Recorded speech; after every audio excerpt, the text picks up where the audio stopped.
Right. ISO 27001, Clause 5, Leadership. And I know what just happened. Half of you heard Clause 5 and mentally filed it under the bit the consultant handles. That's the problem. That's literally the whole problem, and we're 4 seconds in. So here's the thing. Clause 4 of the standard is context. Who are you? What do you do? Who cares about your security? Where does the scope start and stop? Fine, sensible, boring in a good way, and then you turn the page to Clause 5, and the standard reaches across the table, grabs the chief executive by the collar and says, "This one's yours."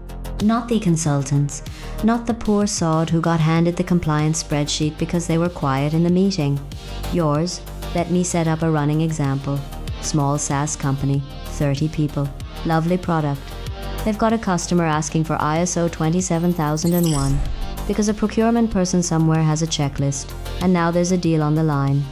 Sound familiar? Of course it does. That's how 90% of this starts, not with a security awakening, with a purchase order.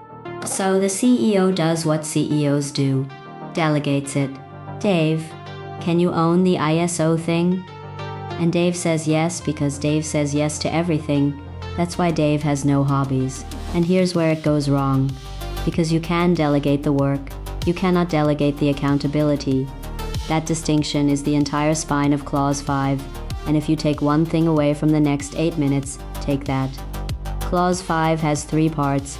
Let's do them in order, properly, because the order matters. 5.1, Leadership and Commitment. The standard says top management shall demonstrate leadership and commitment with respect to the information security management system. And then it lists what that actually means, which is the useful bit, because demonstrate commitment on its own is the kind of phrase that means nothing and gets printed on a mug. So, top management ensures the information security policy and the objectives are established, and that they're compatible with the strategic direction of the organization, compatible with strategy. Read that again, not sitting in a folder next to the strategy, compatible with it. Top management ensures the management system is integrated into the organization's business processes. Integrated, not bolted on the side. Not a parallel universe of documents that exists purely to be shown to an auditor once a year and then put back in the cupboard like the good crockery. Top management makes sure the resources are available. That means money. That means people. That means time. Saying yes to the certificate and no to the budget is not leadership. That's a wish. Top management communicates the importance of effective information security management and of conforming to the requirements, directs and supports people to contribute, promotes continual improvement, and, this is my favorite one, supports other relevant management roles to demonstrate leadership as it applies to their areas. That last one is sneaky and brilliant. It means it isn't enough for you to care. You have to make it possible for your head of engineering, your head of people, your head of sales to lead on this in their own patch.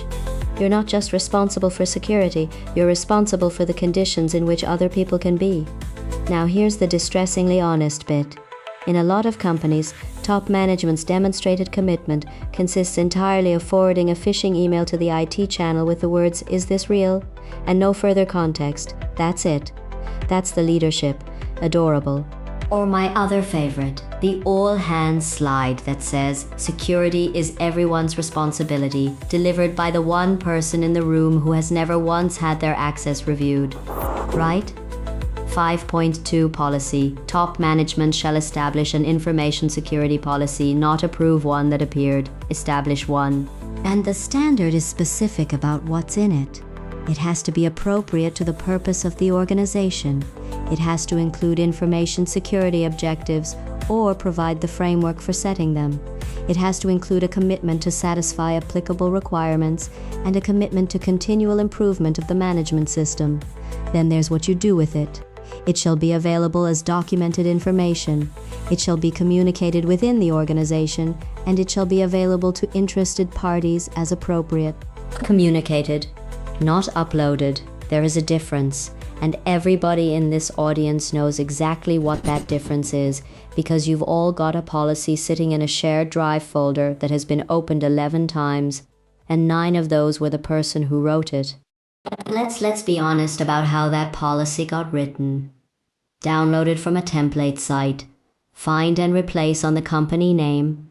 One pass at 11 at night by somebody who has a real job and got handed this as a favor. 14 pages, mentions a data center you don't have and a security committee that has never met. Signed with a scanned signature by someone who read the first paragraph and the last line. I'm not sneering. I'd have done exactly the same. It's the path of least resistance and the deadline was Friday. But let's not call it leadership. Let's call it what it is. Paperwork, cosplay. Because a real policy is short. It's true to how you actually operate. It's signed by someone who understood what they were signing. And it's lived, which means when someone in the company has to make a decision, it actually points them somewhere. Test it, right now. Can you tell me without looking what your information security policy commits you to? If the answer is no, and it usually is, that's not a document problem. That's a 5.1 problem, wearing a 5.2 costume. 5.3, organizational roles, responsibilities, and authorities. Top management shall ensure that the responsibilities and authorities for roles relevant to information security are assigned and communicated within the organization, and it calls out two in particular. Someone responsible for ensuring the management system conforms to the requirements of the standard, and someone responsible for reporting on the performance of that management system back to top management. Two words in there are doing enormous work: assigned and communicated. Assigned means named, an actual human being, not a department, not a function, not the security team, which in our 30-person SaaS company is Dave and a shared inbox. Communicated means everybody else knows. A responsibility that only exists in the head of the person holding it is not assigned, it's just a private anxiety. And here's the trap. Everyone is responsible for security. Sounds great, feels inclusive, goes on the careers page. It means nobody is responsible for security. If everyone owns it, no one is accountable for it. And when something goes wrong, you get 30 people all quite sure it was someone else's bit. Also note the word authorities, not just responsibilities, authorities. You can make someone responsible for security all day long. But if they can't stop a release, can't say no to a supplier, can't get 20 minutes on your calendar without booking 3 weeks out, you haven't given them a role. You've given them a job title and a slow-motion resignation, and that reporting line matters too. Reporting on performance back to top management, which means top management has to actually receive it regularly and do something with it, not just let it arrive. So let's go back to the comfortable lie. It's on your website right now. We take security very seriously. And it might be true. But if your board or your leadership team has never once, not once, had security on the agenda as a real item, with real numbers and a real decision at the end of it, then that sentence isn't a commitment. It's a mood clause 5. Exists because the people who wrote this standard had seen enough organizations where security was a project rather than a posture, where the certificate was the goal and the management system was the receipt, and they closed that door. Here's your dare, and I mean actually do it, not nod at it. Put information security on your next leadership meeting agenda, not as an update, as a decision.